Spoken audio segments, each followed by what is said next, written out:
Welcome back, everybody. I'm your host, Kelly Sparks, aka Redbeard.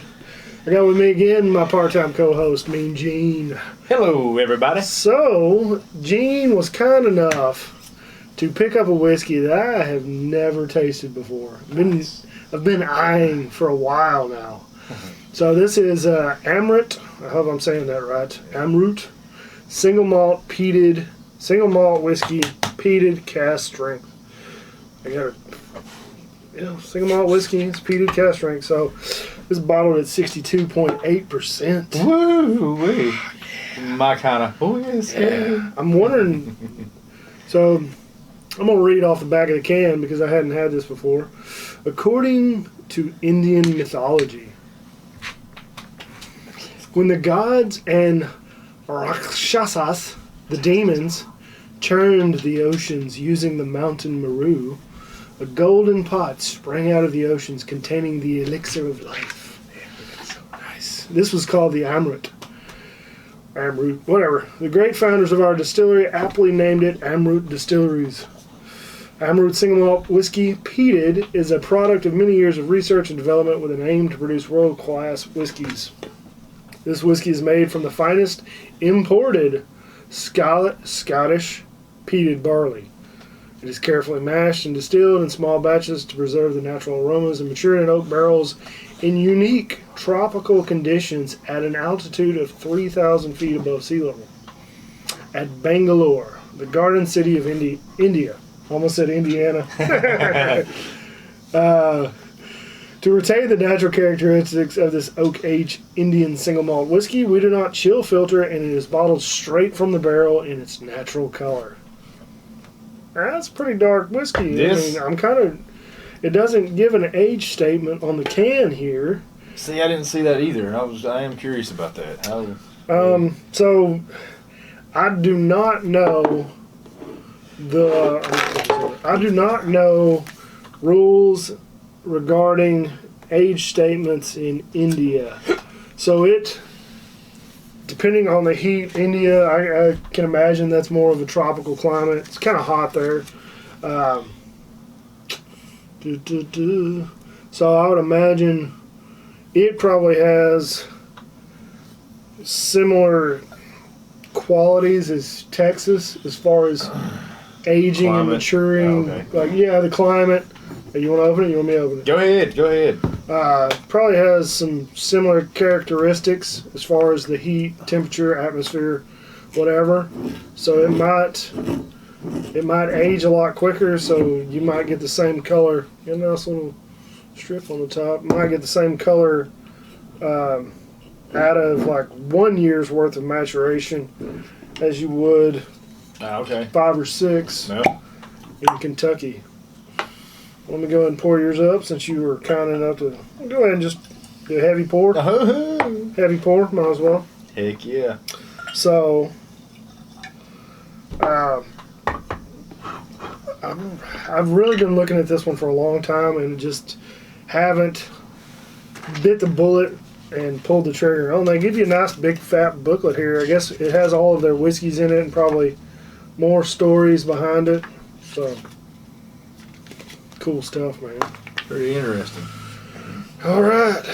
62.8. Is that what it says? Yes, it's a potent little booger. What is that? 125 point.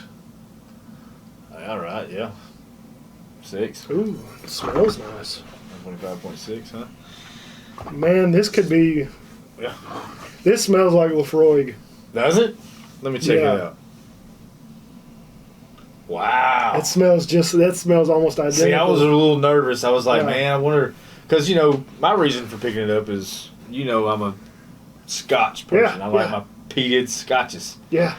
So you just saw Indian peated. Yeah, and I wasn't real, I was like, I don't know what that's it, but I have not seen this at Kelly's house, so I'm gonna try to pick one that's gonna surprise him. That's very reminiscent of Lafroig. I get it. It's got that medicinal peat smoke that's signature with Lafroig. All right, I'm going to taste it. I'm going to put it in my mouth, Gene.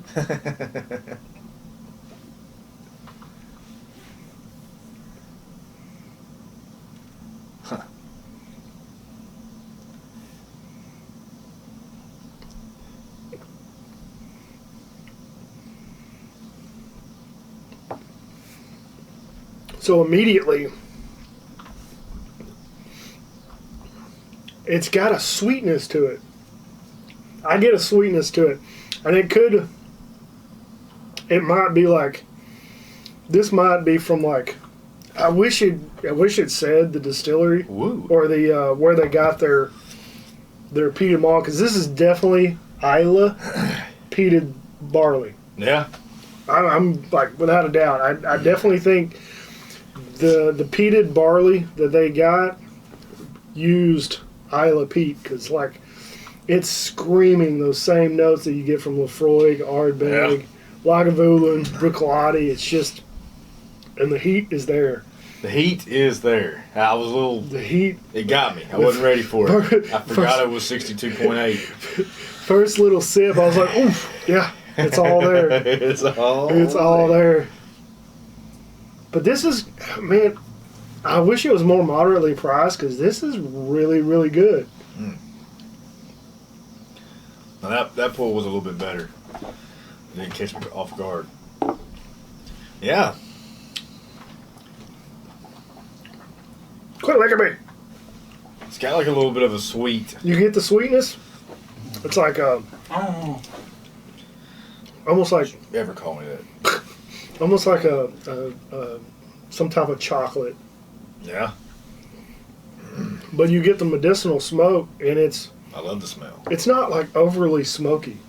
No, I don't get Like some from what, like Ardbeg or. yeah. So this might be like, it really, a lot of the distilleries now, so it has similar characteristics as Laphroaig, Lagavulin, Bruichladdich. But what a lot of people don't realize is some of those distilleries could source their peated barley. Like they might have like here in the States, we have companies that will malt the barley for the distiller. Oh, okay. So like they have malting companies. So basically they ordered barley from a malting company in Scotland, and they wanted a specific peat from a specific locations, specific regions peat used for that barley. Okay. And they might have, and I mean, there's so many ways you can nerd out on it.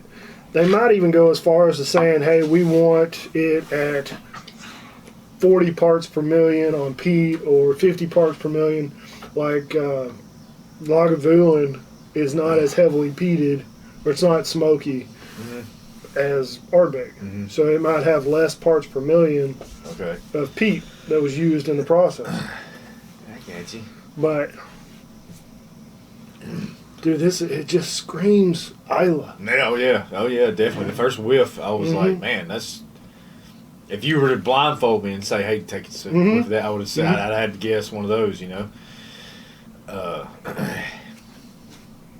I do believe I would, you know, to sit down and sip on a glass of this, I'd probably have to throw a little cube of ice in there. Yeah. It's They have a pretty stout. They have a non-cast strength version, don't they?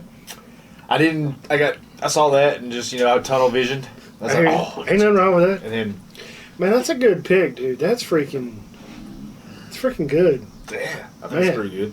I like it. Thanks. It's dude. from a different part of the world, yeah. the Earth. I don't say the globe anymore. It's from a different area of the Earth.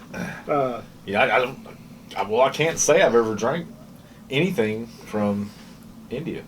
Neither have I. This is the first, and so far I'm pleasantly surprised. Yeah.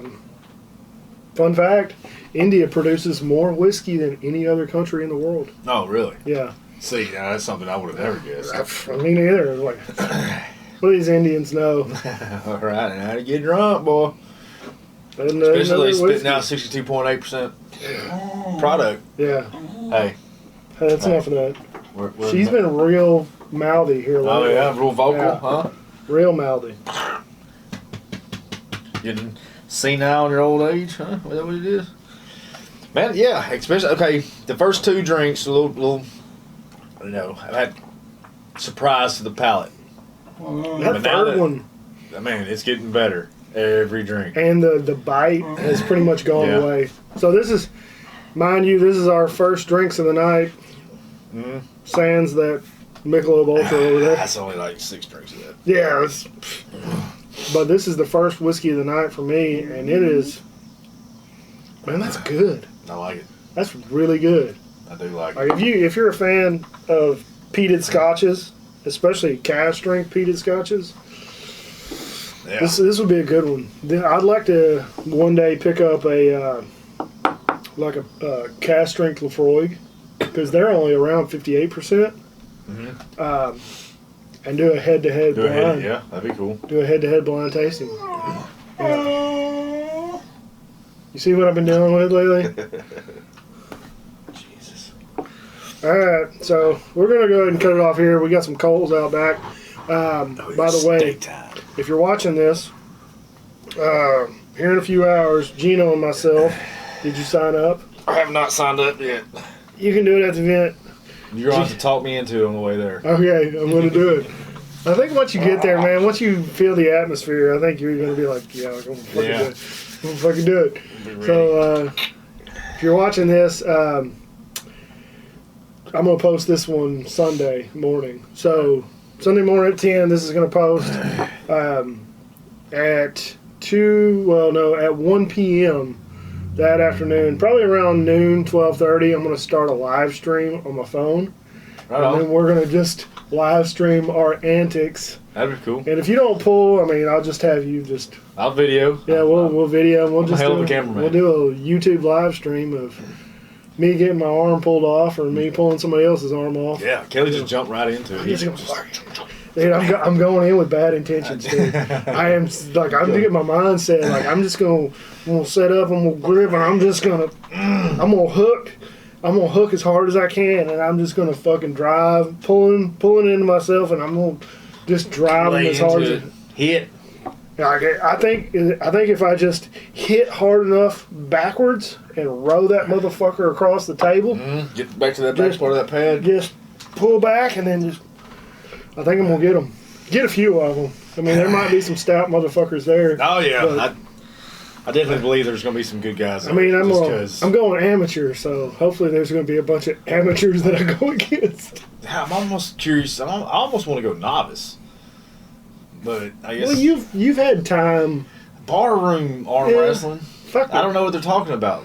They're talking about amateur table arm wrestling, like competition amateur, or what are you talking about? Man, I went amateur, so I'll probably be pulling against some people who've had a lot more experience. I barely even know the rules. I mean, Hey man, don't false start.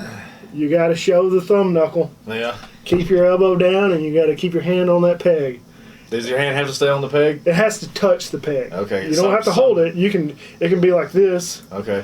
It can just be touching it. You can have your thumb on it. Okay. Your hand has to stay on the peg. Your elbow has to stay on the pad. And don't false start. Okay. Anything under that, like, don't curl in. Don't try to start before the ready go. But as soon as you hear that ready, like, because they say it, they go, ready go. That's how quick it is. So as soon as I hear ready, I'm fucking hitting it. Yeah. Kick off. As soon as I hear any kind of enunciation coming on. Like, it's going to be tunnel vision. I'm just going to be... Grrr. But I'm excited. It's gonna be cool. Yeah. It's gonna be cool. Stay tuned. Even if I don't do it. I'm going to talk them into it, folks. I'm trying to keep my elbow healthy. Fuck that. Fuck your elbow. It's not ready. It'll never be ready with that attitude, Gene. Oh, yes, it will. I told you I needed 6 months and we'll do a competition. And he jumped ahead by 9. I went 9 months earlier than the 6 month deadline. Yes. Yeah. Oh, well. I mean, I think it was just good timing, and I really wanted to go for like the experience. That's what feel the atmosphere. Yeah, I agree. I think once you get in there and you start talking to people, and that I also want to meet more people so we have more training partners. Yeah, that'd be a good. So thing. I mean, even if like one time a month we drive an hour or 2 hours away, whatever. Get a real good. Just get in a real good days full of pulling. There's so many gays. Gay for. I'm gonna go over here and pull this dude real quick. Anyway, yeah. So stay tuned for that. But I think that's all we got on this one. Amrut, good whiskey. Definitely. This good one, whiskey. This one specifically. The last drink was the best. I mean, out of that, you know, it got better as it went. Bonnie, you got to say bye to them people over there. Over there. Man, that's good. I like it. Even for the stoutness of it, you know. I mean, it's. But you don't get it on that last one. Yeah, no. Man, that's good. All right, we're gonna go ahead and cut it off. Don't forget to sign up at patreon.com/Kelly Redbeard Sparks for the giveaway for September. We'll be splitting up a bottle of Weller 12. I've discussed it with my patrons, and I think I have a good opinion of everybody who is a patron right now. Instead of giving a full bottle away, I'm going to split it into thirds, so I'll draw 3 names. Oh, nice. The winner, whoever is the top tier winner, is going to get a 375 milliliter bottle, so like a pint of whatever we're giving away. The second place is going to get a 200 milliliter bottle. Okay. And third place is going to get a 100 milliliter bottle. And then once I get some new shirts in, I might throw in a shirt. Nice. As well. Nice. I like that. But yeah, that's what I'm going to do. Because I want to share it with everybody. Yeah. That's the plan. So sign up at patreon.com/Kelly Redbeard Sparks. Check out the Bearded Idiots because we're funny. See? Yeah. And I think that's it. And don't forget the description below. I got a link to my Tattered Beans page. Check that out. Order some coffee from me. It's delicious. Delicious. And oh yeah, if you're this far in, I'm really thinking about making my own beard oil. Getting into that. I'm gonna just start making my own beard oil. I've figured out a name. It's gonna be called. I don't know how to pronounce it yet, but it's gonna be spelled BOME. Bohm Beard Oil. It's gonna be an acronym like B.O.M.E. Okay. Blood of my enemies. Right on. Blood of my enemies. I like it now. Yeah. Before I was like, huh? Yeah. But now I like it. Blood of my enemies. So I think that's all we got. We're gonna get to drinking and get to cooking and get to eating and smoking and having a good time. So yes, sir. Cigars. like always, folks, I'm out of whiskey. Gotta go. Yeah. Drink some whiskey, share with your friends and family, like my good friend Gino did. Have a nice day. Be safe. Don't drink and drive. Take care. Comb your hair. Wipe your ass. And have a good night. Later, folks. Good to see you again. Later. Till next time.